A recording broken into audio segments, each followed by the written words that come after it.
Okay, welcome to domain 6.5 wireless network security.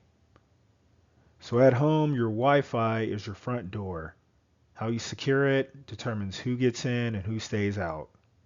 Here's how it works. Changing your SSID and default password equals renaming your house instead of leaving the builder's sign out front. Encryption with WPA2 or WPA3 equals putting strong locks on your front door instead of leaving it wide open. Open versus secured networks equals hosting a party where anyone can walk in versus checking invitations at the door. Okay, now bringing this back to training day, SSID and default passwords equal Hoyt, realizing the precinct Alonzo shows him isn't in the real network. Open networks equal trusting Alonzo blindly. WPA2 and WPA3 encryption equals building strong, verifiable partnerships. Pre-shared keys equals the neighborhood's code of loyalty. Hoyt had to earn trust to survive.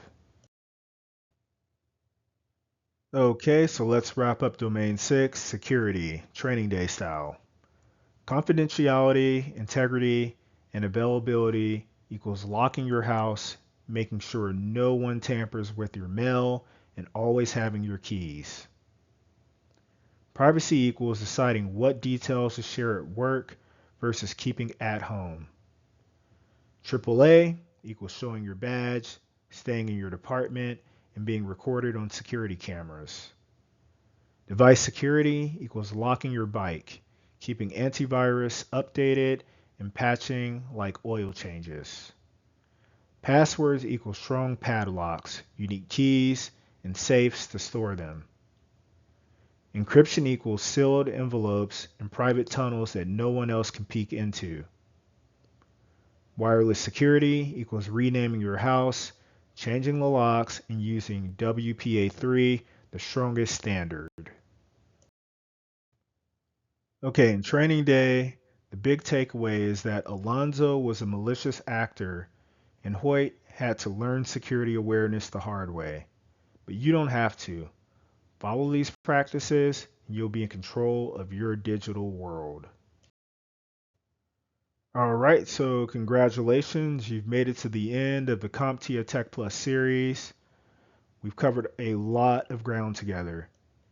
If you've been following along, you're now armed with the tools to not just pass the exam, but to really understand the tech world around you. I want to thank you for sticking with me through this journey.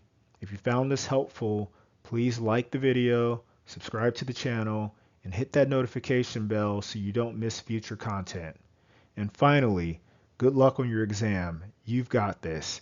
Stay focused, stay confident, and go crush it. Thanks again for watching, and I'll see you in the next one.